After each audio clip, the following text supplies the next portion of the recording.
John Doone. John, what is your role here, just for us to get a greater understanding? I'm the director of the Search and Rescue International Training Centre, part of the Kosovo Security Force here in the Republic of Kosovo. Hey everyone, welcome back to the podcast. Today we are catching up with UK International Search and Rescue's recent trip to Kosovo, and we are touching base with John Doone, who along with members of the Kosovan Security Force facilitated their most recent training in cold weather development.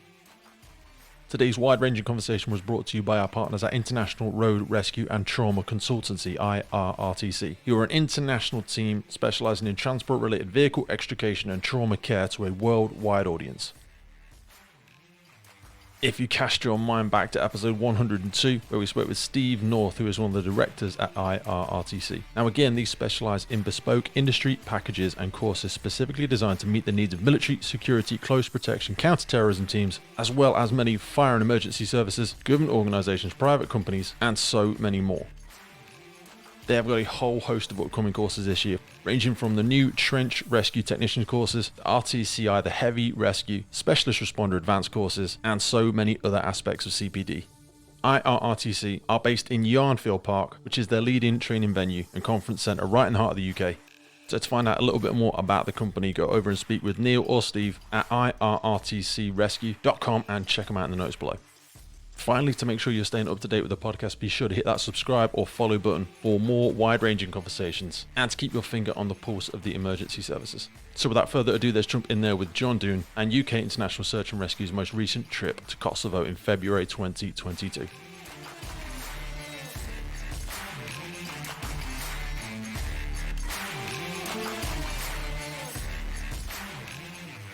John, as people will probably be hearing, you are British. How on earth did you find yourself over here leading such an incredible project? I've been here many times with many organisations, with KFOR as British military. I was here with the UN and the EU, and I was here with the NATO liaison and advisory team, whose job and mandate is to support and guide the KSF on their future structure. And I was the civil emergency advisor here for 4 years. So what would you have taken part in that capacity? Because some people might have a vague understanding of what that looks like on the ground, but what was your actual role back then? What would you be doing working with the government and trying to assist them and support them, I suppose? My job primarily was with all the agencies for emergency management. So in case of a disaster, human-made or otherwise, I would guide them through, okay, this is the plans you need to have in place, this is the SOPs you need to have. I'll take them through all the training.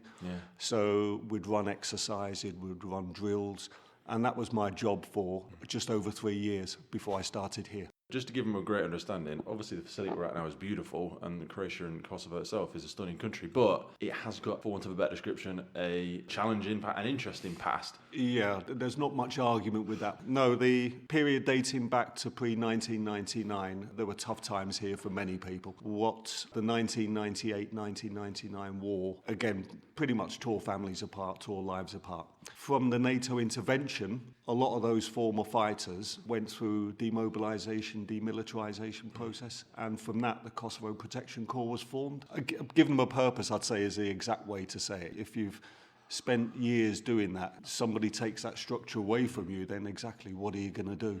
And incredibly proud people as well. Even on the flight over, I was lucky enough to get into some quite deep conversations, and they're very patriotic. It was quite nice to hear and see, and even now I'm here, very hospitable. Yeah, massively patriotic, but in a nice way, not in a steamy nationalist way. They are very proud of their country. They're very proud of where they were, where they come to now. Because if we look at it, the war, it's still fresh. It was 23 years ago. So for many people listening, that may be the only association they make with Kosovo still. Yeah, and I understand that because I used to think exactly the same. Okay. So, but you want to keep coming back. You have kept coming back. No, when this all started, as I was part of the initial planning process and amongst many others, and it was something that actually took over. Okay. And from developing it from something on paper to actually, okay, now we're doing this for real, we're going to make it happen.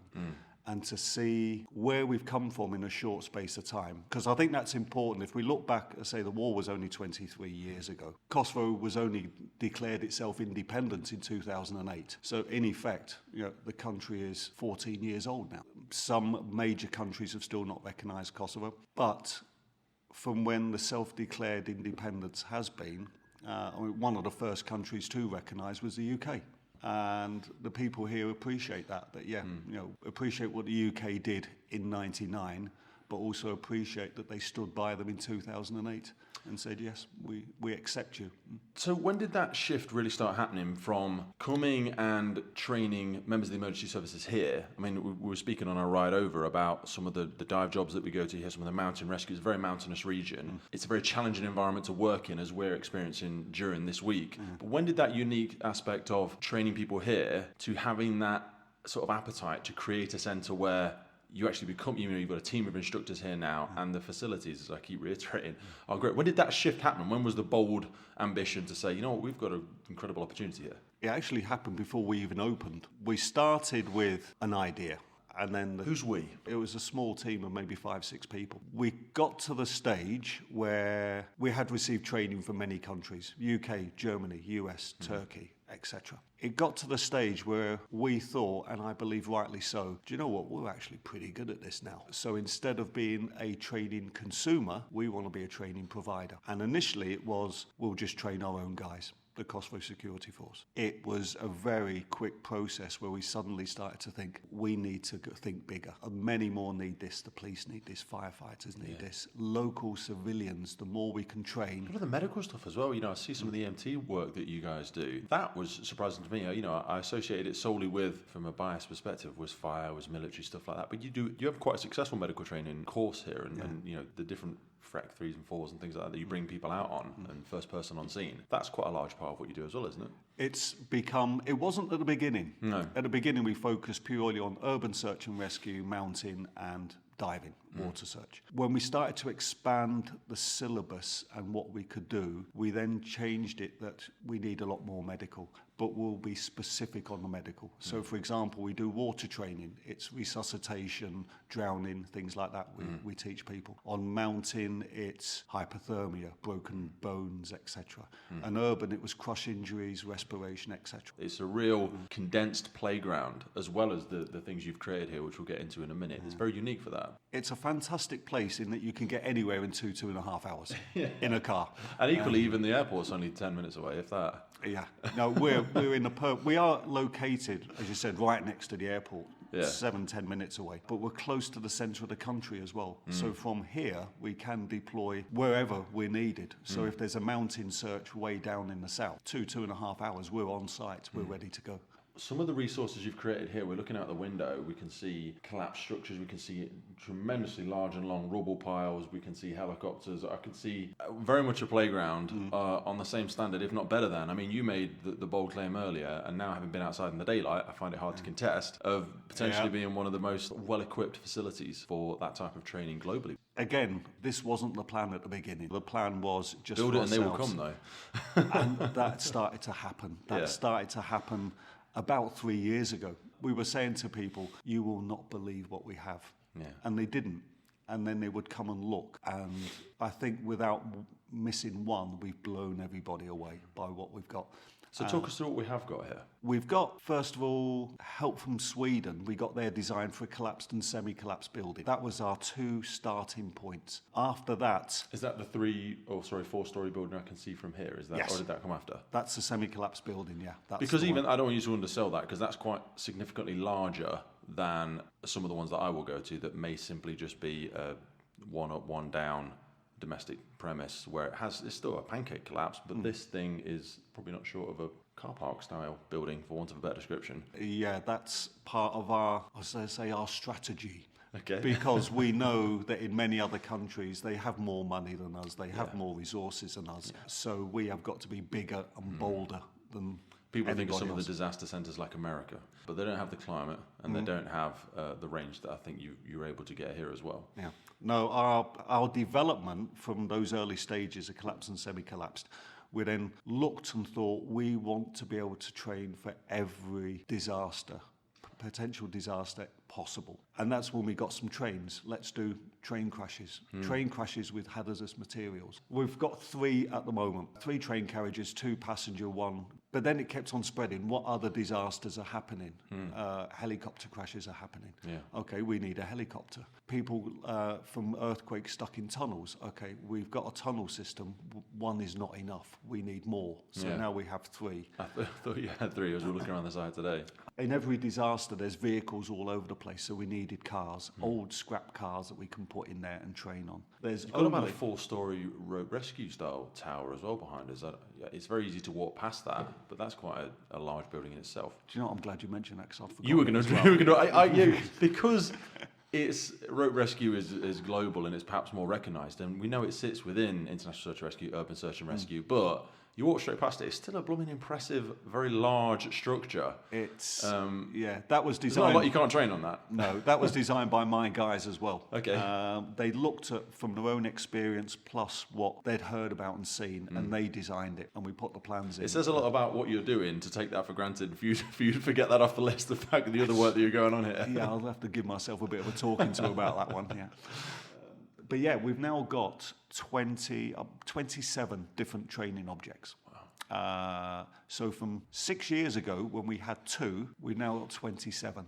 And so the idea is, whatever you think of, we can train on it. There's 2 things we don't do. One is tsunami, and one is volcano. Everything else you can think of, we're going to go for. You say you don't do tsunami, though, and I suppose maybe I'm reaching a little bit here. I was interested listening last night when you said about this swimming pool style training area that you're going to be constructing. Hopefully I'm not giving anything away there if that's public information or not. Tell me a little bit about that project, because that's one of the next things you have in the pipeline. I don't know the time frame on it, but no, that's for this year. Is it this year? The budget is approved for this year. Wow. So what? Get specific for me. What you are looking to implement there? We do diving training and swift water rescue, etc. We have to train outside, so we were pushing hard for our own pool. Yeah. The beauty was, though, is we designed it ourselves again. So we put down all the things we need. Yeah. So it will be about 30 metres long. It will be about 15, 16 metres wide. So that's a big pool. It's a big pool. For most people, when they think about a Olympic swimming pool, for example, how long is that? 25 That's meters? 50. That's 50 metres. 50 metres, yeah. So half the size of an Olympic swimming pool. Just over half the size. It's big. Yeah. But we didn't just want a swimming pool. So on our design, the depth varies from 0.6 metres of water to 1.5 metres of water. So you can have an entire floor of a house, effectively, or at least 2/3 of the floor of a house submerged. And that's what we will do. We're building a house in the middle of the With a house in the water. I thought that's what you said last night. I didn't know to misquote you. That's fantastic, because that is such an incredibly difficult thing to simulate, to extricate people from those situations, even if it's just body recovery, which unfortunately a lot of dive... The majority are majority will be. You know, if it's not a rescue in the first 25 minutes, it's a recovery. But still a very dangerous thing to do. Less rushed, but still fraught with things that could go wrong. There's lots of potential hazards, and so difficult to train with it when you're and not be weather dependent. You know, when we've got a great training site at so-and-so water or at that canal. If the water's at the right level and it's not full of trolleys and it's not X, Y, Z and all this sort of stuff and it's not full of sewage, this is something where you can really control a lot of controllables. Yeah, and that was what we were missing. There was lots of places we could do it, as you say, lots of underwater hazards. But to do it safely in a training environment is something different. That's what I feel is kind of like a half pitch sometimes when you hear some training centres saying, we can do that, we can do that, we can do that if. And it must have felt, I'm sure you've been in those shoes yourself, where you try and give a guarantee to somebody, you can offer a service, and you turn up and the weather's just not playing or something's outside of your control. Whereas this, you're really removing all of those sort of hurdles, and this is something that's going to be ready to go, as is all the facilities we see before us today. Yeah, it will be an all-year-round thing. We've done some river recovery operations before, and we've had to do them in all weathers. So for us to train as we operate, we need to be able to do it in all weathers. But I'm glad you mentioned about shopping trolleys. Because we're also building an underwater obstacle course. So the divers will have an underwater obstacle course. For all of those entrapments and, strainers. Strainers, thank you. People getting stuck in strainers. That's really important because they're They're the things that kill people Yeah. at the end of the day. And we all seen the YouTube videos of police officers getting pulled underwater and stuff like that because they don't have the ability to read water in that same way. Yeah, no, there's so many cases of that, literally so many. But yeah, a shopping trolley will be underwater, along with concrete tubes for people to go through. Yeah. There'll be a car down there as well, so we'll have people trapped in the car, or mannequins trapped in the car, sorry, that we have to recover. And some of those, you never know, there could be air bubbles where they could still be alive. So lots of things to think about. So I don't as well want us to move away from obviously the purpose of why UK ISAR are here this time, because we've spoken about things that you have put in place to compete on a global scale, but you're also in a very unique position that you do a lot of great cold weather training here. Yeah. Do you know what I mean? You have the mountains right next to you. We're looking at an average -8 to -10 as it is currently. I know it gets significantly colder than that throughout the year and it varies, but it's a great climate for that. What about that cold weather training do you think is still so crucial for people to be able to get exposure to? Basically, because it's something you'll never avoid. Every year there will be a winter. Whether it's harsh or mild, there will be a winter every year. Yeah. And the climate globally seems to just be penduluming. It's either hot, or it's really freezing cold. Isn't it? Yeah, and it's difficult to judge now. Yeah. It is, You used yeah. to be able to say, in the winter it will be freezing, in the summer it will be scorching hot. Now you can't always tell. I had a team visiting last year, 2021, and we had a photograph taken on the rubble pile end of April, and there was about 20 centimetres of snow on the ground. Wow. That never happens. No. But it did last year, so yeah. It feels like such a subtle thing that perhaps people don't think they need to train for it, because like, we'll get cold and then we'll get warm. The way it plays with your cognitive thinking, things that you would ordinarily find quite easy, your body is in overdrive, just trying to keep yourself going, handling tools, all of these things become so much more laborious and so much more difficult in those cold weather situations. And obviously the likelihood and survivability of the casualty significantly diminishes. Yeah. So it really does add an additional weight and pressure to everything that you're doing, I suppose. Yeah, it's, as you put very well, easy things are not easy anymore. No. So when you cannot feel your fingers, just trying to open a pocket, for example, to open a button or to do a zip on a jacket, simple things become hard, and those simple things then lead to potential life-threatening things. That's what I mean, that cognitive side of it, you know, watching team members slowly become less aware, and certainly walking around a rubble pile, you can quickly roll an ankle, step on some rebar. Yeah. You can cause yourself a lot of damage very quickly just through not paying attention, especially when there's so many people working, there may be dogs in the team. There's a lot of complexity going on. Yeah, and this is something we try to stress to people when they come here. For example, they'll do training and they feel fresh, but if they've just gotten off an aeroplane after a 3-hour flight, plus 2-3 hours check-in, plus travelling to get to the airport, and then by the time they get here, they're not 100%. Yeah. And add a couple of days of stress and fatigue. Yeah. But certainly for UK ISAR, that's an expectation. Yeah. Do you know what I mean? We are designed to be self-sustaining in-country, deployed at short notice. So this is a very, very effective training scenario. Rather than going down to or up to somewhere local to you, you may think it's going to be very similar on the ground, but you've missed out all of that mental load and challenge that's come in just getting your boots on the ground. Yeah, and that's a perfect way of putting it. Yeah, it's the mental thing. We all know when we go to on holiday, going to the airport is always stressful. Getting on the plane is stressful. Trying to find your bags afterwards is stressful. And all that happens for you guys, for UK ISAR, before you even touch the ground. 100%. You've gone through all of that, and then you're expected to get yourself set up, get out, start searching, start rescuing. You cannot simulate that in a 3-hour bus ride from one side of the country to the other. Now, you spoke about the sort of respect and whatnot that's held for members of UK Fire and Rescue Service. You're now doing a lot more work with the UK International Search and Rescue. Why do you think that's important for what you're trying to do here? What sort of an indicator is it that this kind of facility is attracting members of UK International Search and Rescue and demonstrating that this is the place to be to receive that level of training? For me, this is a very personal thing. Obviously, I'm from the UK. Of course. So for it's me, nice to have somebody to talk to. So for me, it was a personal thing anyway.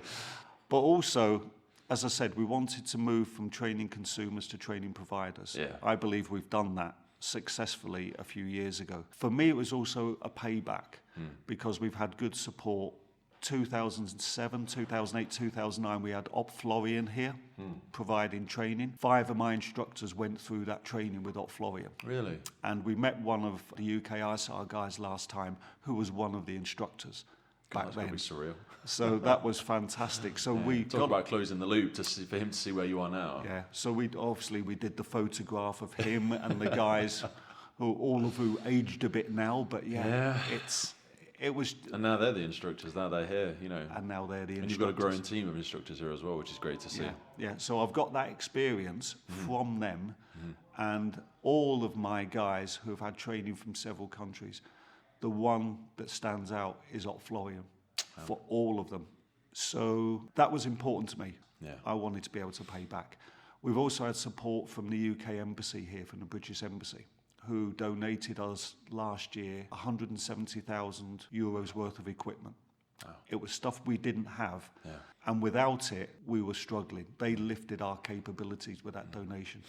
So for me, with UK ISAR, I saw the Florian link. I saw the link of support through FCDO from the embassy, and it was, you've helped us, now we're going to help you. And it's becoming a partnership, basically, where we're learning from each other. It's just a great development. I'm quite proud of that. The UK invested. Yeah. Now we're paying back that investment. And now UK Fire and Rescue Service and subsequently UK citizens and the local fire and rescue services where we all belong are benefiting from the training we're now getting from a place such as this. Yeah, and that's it. When we train other countries outside here, we are then exporting expertise back to that country. So if their own citizens need help, they will be better for it because of that additional training. It really is a win-win for everybody. Before we close, I just want to say as well, I've been to a lot of training facilities at different places around the world, and most of them offer some good equipment and situations and stuff like that. But sometimes it's part of the charm that you're camping out in the woods, and we will do a little bit of that whilst we're here, I'm sure. Yeah. But you do have some incredible facilities here as well. And what I mean is, there's several great presentation rooms, wonderful catering we've experienced a couple of times already. Yeah. You have an incredible fitness facility. Not that should matter to some people, but to me, I very much enjoy it and I very much appreciate that. So yes, if you want to do the down and dirty and go up into the woods, it's very much possible. Yeah. So when I see this, I also see large scale, for want of a better description, tabletop scenarios, but you could run, Jessup style, multi-agency, big exercises here, multiple countries involved in simulating cross-service, cross-culture, cross-country working. Yeah. It's really, we look across this courtyard, I could see it. I could see several bases of operations set up out there with the facilities for your silver and gold command working out of the rooms like we're saying right now. I think very few people can offer that. I just wanted to put that in there. The vision is that we can cater for everything and everybody. And it's the small things like that actually lift the standards higher and higher. Yeah. So we want people to come here and when they leave to go back home and say, you will not believe what I saw in Kosovo. You will not believe it. And they won't. But one day they'll come here and they'll go back home and say, do you know what, you were right. Well, they are going to hear about it, brother. I can guarantee you that much. Just as we close, we've had the first day or two sort of familiarisation with the area. We've done some rubble pile work today. We've done some casualty packing and transport and stuff like that. Obviously, all of the course members aren't going to necessarily hear what we're talking about now, but what's the sort of thing you're looking forward to the UK ISAR setting up? You've done some work with the director and staff. What's planned for the next couple of days, and what do you think is either going to challenge them or be a great test for their skill sets? Multifaceted. The main thing is, as I say, you have come here like a deployment. You've come through the airport, you've done the flight, transported to here, ready to operate. And that's pretty much what you've done immediately. You got here and you started to do the organisation, the planning, the risk assessment. And security, And now you're starting to move into now we're operational. Now we're going to start doing this. So the rubble pile that we've gone through today is a chance to blow off the cobwebs. That you've got people who haven't worked together before. Some of them know each other. Some people have only been in the teams a couple of months as well. So this is all very new to them. Yeah, and what better way to practice than to actually just get your hands dirty and get out and do it. So that's what will be increasing over the next 2-3 days. Far more hands-on in the rubble piles, in the tunnels, in the cold, and I'm just looking still forward to heading up into the functioning. mountains at some point as well. I said they're literally only 10 or 15 minutes away from us, although I imagine it's much further to walk than it is just looking at the mountain. I would describe it as a cheeky walk. Cheeky walk, I love that. That sounds like a military term. It's a little bit cheeky, it was a little bit sweet on the end. It's a cheeky one, yeah. Good. John, thank you very much for your time, brother. I look forward to spending the rest of the week. Appreciate it. Great, thanks, mate. Over the next week or so, you are going to hear a little bit more from different members of the team, from the different functional roles to the different partnership agencies that we are working with. So hope you enjoyed learning a little bit more about it, and stand by for some future updates from UK International Search and Rescue's recent deployment to Kosovo in February 2022. We'll see you soon.